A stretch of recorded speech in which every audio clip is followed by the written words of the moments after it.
తెలియజేస్తూ, మనందరికీ తెలుసు ఆంధ్రప్రదేశ్ రాష్ట్రానికి అది అవిభక్త ఆంధ్రప్రదేశ్గా ఉన్నప్పుడు కానీ, విభజిత ఆంధ్రప్రదేశ్గా ఉన్నప్పుడు కానీ సాంస్కృతిక రాజధాని ఏది అంటే రాజమహేంద్రవరం మాత్రమే సాంస్కృతిక రాజధాని అని చెప్పేటువంటి మాట మనందరికీ తెలుసు.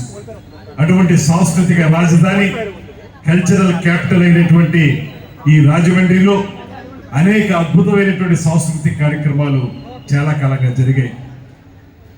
దేశభక్తుడు, స్వాతంత్ర సమరయోధుడు బ్రహ్మజోసుల సుబ్రహ్మణ్యం గారి పేరుతో వెలిసినటువంటి ఈ మైదానం సుబ్రహ్మణ్య మైదానం, ఇటు పక్కన ఆ రోజు స్వాతంత్రం రాకముందు నుంచి కూడా అనేక కార్యక్రమాలకి సాక్షిభూతంగా నిలిచినటువంటి విక్రమహల్ ఒక పక్కన, అదేవిధంగా ఇందాక మిత్రులు చెప్పినట్లుగా ఒక పక్కన ట్రినిటీ చర్చ్, మరొక పక్కన క్యాథలిక్ చర్చ్, అదేవిధంగా మధ్యలో తర్వాతి కాలంలో నిర్మించబడినటువంటి ఆనంద్ కళాకేంద్రం. ఈ ఆనంద్ కళాకేంద్రంలో నిరంతరం కూడా అనేక సాంస్కృతిక కార్యక్రమాలు చేసుకునేటువంటి సందర్భం.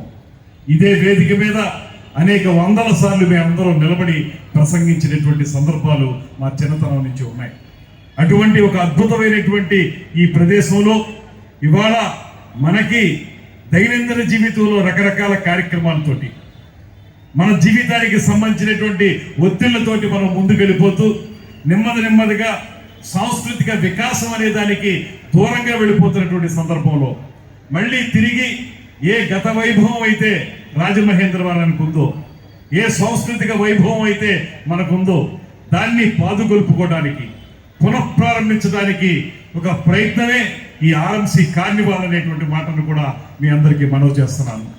ఇక్కడ కేవలం ఫుడ్కు సంబంధించినటువంటి స్టాల్స్తో పాటు, మన ఆంధ్ర రుచులతో పాటు దేశంలో వివిధ ప్రాంతాల్లో ఉన్నటువంటి రుచులను కూడా ఇక్కడ స్టాల్స్గా ఏర్పాటు చేయడం, దాంతోపాటు ముఖ్యమైనది ఎవరైతే మనకు స్థానిక కళాకారులు ఉన్నారో, ఇవాళ భుజం తట్టేవాళ్ళు లేక 2019 నుంచి 24 వరకు కళాకారులందరూ కూడా నిస్తేజంగా నిలబడిపోయినటువంటి సందర్భాన్ని మనం చూసాం. కళాకారుడి భుజం తట్టేవాళ్ళు కనపడినటువంటి రోజులు చూసాం. ఇవాళ అలా కాదు. ఈ కూటమి ప్రభుత్వం వచ్చిన దగ్గర నుంచి కూడా ఉగాది పురస్కారాలు కానివ్వండి, మన దగ్గర పుట్టినటువంటి కందుకూరి వీరేశలింగ పంతులు గారి పేరుతో వెలసినటువంటి నాటక దినోత్సవం పురస్కారాలు కానివ్వండి, అదేవిధంగా ప్రతి నెల కూడా ఒక రాష్ట్ర పండుగని జరుపుకుంటూ ఈ రాష్ట్రంలో కూటమి ప్రభుత్వం సాంస్కృతిక వికాసానికి పెద్దపీట వేస్తూ ఉంది. ముఖ్యమంత్రి చంద్రబాబు నాయుడు గారి యొక్క అద్భుతమైనటువంటి కళాకారుల పట్ల ఉన్నటువంటి ఆయనకున్న అనురక్తి, స్వయంగా కళాకారుడైనటువంటి ఉప ముఖ్యమంత్రి పవన్ కళ్యాణ్ గారి యొక్క చొరవ, ఈ రెండు కలిపి ఇవాళ ఈ రాష్ట్రంలో మంచి పండుగ వాతావరణం వచ్చింది. దానికి ముందుగా ఆ బాధ్యతను తీసుకోవాల్సినటువంటి అవకాశం, అర్హత రాజమండ్రికి ఉందనేటువంటి మాటని మనం గుర్తించాలి. అందుకే ఇవాళ 2027లో జరిగేటువంటి పుష్కరాలకి ముందుగా ఇవాళ నుంచి కూడా ఏదైతే కార్నివాల్ ఏర్పాటు చేశారో, దీని ద్వారా ఒక సాంస్కృతిక వికాసానికి, కల్నరీ పద్ధతులకి ఇవాళ పెద్దపీట వేసి మొదలు పెట్టుకుంటే రాబోయే రోజుల్లో, ఇప్పుడే కలెక్టర్ గారితో కూడా అదే విషయం మాట్లాడుతూ ఉన్నాం, నెల కూడా ఏదో ఒక కార్యక్రమం రేపు 2027 పుష్కరాల నాటి వరకు కూడా కార్యక్రమాలు నిర్వహించుకోవడం ద్వారా మళ్ళీ మనకున్నటువంటి గత వైభవాన్ని నిలబెట్టుకునే విధంగా మనం నిర్వహించుకోవాలనేటువంటి మాట ఇప్పుడే కలెక్టర్ గారితో అనడం జరిగింది. దానికి తప్పనిసరిగా డిస్ట్రిక్ట్ అడ్మినిస్ట్రేషన్, అదేవిధంగా మున్సిపల్ కార్పొరేషన్, అదేవిధంగా రాజకీయ నాయకులుగా నేను కానీ, మన శ్రీనివాస్ గారు కానీ, ఇతర నాయకులు కానీ అందరూ కూడా కలిసి తప్పనిసరిగా దీన్ని మళ్ళీ తీసుకొస్తాం. దాంతోపాటు మనకి గతంలో ఉమ్మడి జిల్లా ఉన్నప్పుడు కాకినాడ జిల్లా హెడ్ క్వార్టర్స్గా ఉండేది. ఏదైనా ముఖ్య కార్యక్రమాలు జరగాలంటే కాకినాడలో జరిగాయి. ఇవాళ అలా కాదు. రాష్ట్రం జిల్లా విడిపోయిన తర్వాత మన రాజమహేంద్రవరమే జిల్లా హెడ్ క్వార్టర్స్ అయింది.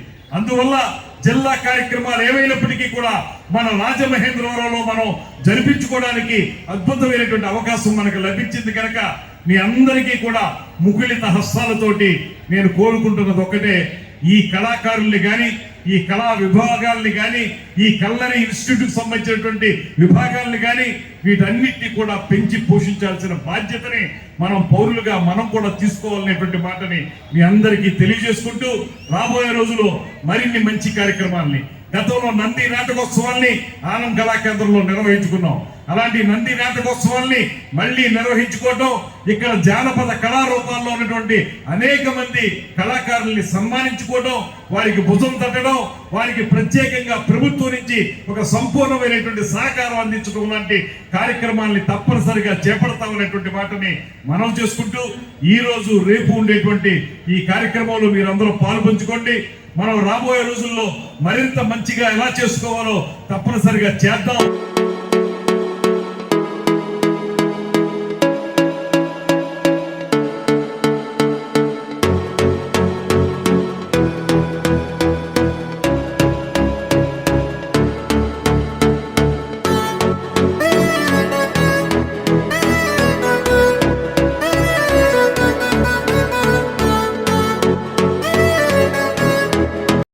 అవడానికి కారణమైన ఆర్ఎంసీ కార్నివాల్ ఆలోచన అనేది మన ముందుకు తీసుకొచ్చిన మా కార్పొరేషన్ కమిషనర్ గారికి మనస్ఫూర్తిగా అందరూ అభినందనలు తెలియజేయాల్సిన అవసరం ఉంది. ఇందులో రెండు విషయాలు ఉన్నాయి. ఒకటి, ఒక ఆలోచన రావడం, ఆ ఆలోచనని ఏ విధంగా ఆచరణలో పెట్టడం. వచ్చింది మంచి ఆలోచన, ఆచరణలో పెట్టేటప్పుడు ప్రభుత్వ ఒక నిధులు ఎక్కడా కూడా దుర్వినియోగం కాకుండా దాతలు ఒక సహకారంతో కార్యక్రమం చేయాలన్న ఆయన యొక్క ఆలోచనని మనందరం కూడా అభినందించాలి. అంటే గతంలో చూసాం, గత ప్రభుత్వాల్లో రాజమహేంద్రవరంలో అనేకమైన కార్యక్రమాలు అయ్యే, మొక్కలు నాటినా ఏది నాటినా కార్పొరేషన్ నిధులతో చేసేవారు. యాంకర్లు వచ్చినా ఎవరు వచ్చినా అందరూ కార్పొరేషన్ నిధులే. దానివల్ల మనకి ఏది కూడా ఉపయోగపడే విధంగా లేదు. కానీ ఈ రోజున ఈ చేస్తున్న కార్యక్రమం మంచి జరుగుతుందా, ప్రజలు స్వాగతిస్తారా లేదా అన్న ఆలోచన వచ్చినప్పుడు ప్రజలకి జవాబుదారంగా ఈరోజు కూటమి ప్రభుత్వం ఉండాలనే ఒక ఆలోచనతో గౌరవ కమిషనర్ గారు వారి యొక్క సిబ్బంది చాలా మంచిగా దీన్ని ముందుకు తీసుకెళ్లారు. మీరు స్వాగతించారు, మాకు అర్థమైంది. ఇక్కడి నుంచి ఈ కార్యక్రమాలు కొనసాగిస్తామని ఈ వేదిక ద్వారా మీ అందరికీ హామీ ఇస్తా ఉన్నాం.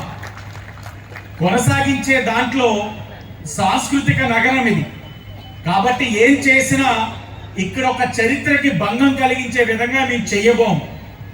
చేసేది మీరు అభినందించే విధంగా, హర్షించే విధంగా ఈ కార్యక్రమాన్ని ముందుకు తీసుకెళ్తామని కూడా మీకు తెలియచేస్తూ, అలాగే ఈ క్రిస్మస్ మాసం మనకెంతో పవిత్రమైన మాసం. అలాంటి ఒక మాసంలో ఇక్కడ ఒక హోలీ ట్రినిటీ చర్చ్ ఉంది, అక్కడ రోమన్ క్యాథలిక్ చర్చ్ ఉంది. వారు చేసుకునే ఈ యొక్క వేడుకల సమయంలో ఇది ప్రతిరోజు ఇక్కడ సాయంత్రం సినిమా వేయడం అనేది ఆనవాయితీ. కానీ వారి యొక్క మనోభావాల్ని గౌరవించి గుర్తించి ఈరోజు కార్పొరేషన్ వారు ఆ క్రిస్మస్ వేడుకలు జరిగే అన్ని రోజులు కూడా సినిమా వేయకుండా ఆపినందుకు వారికి కూడా మంచి ఆలోచన చేసినందుకు అభినందిస్తూ, ఈరోజు మరి ఈ కార్యక్రమం తప్పని పరిస్థితి, వారు కూడా పెద్ద మనసుతోటి స్వాగతించాలని వారిని కూడా కోరుకుంటూ, మరొకసారి ఇక్కడికి విచ్చేసిన వారందరికీ కూడా, కష్టపడిన సిబ్బంది, సహకరించిన దాతలు, దీన్ని ప్రజల్లోకి తీసుకెళ్తున్న నా మీడియా కుటుంబ సభ్యులకు, విచ్చేసిన కూటమి నాయకులకు. డయాస్ చాలా చిన్నది, నా కూటమి కుటుంబం పెద్దది.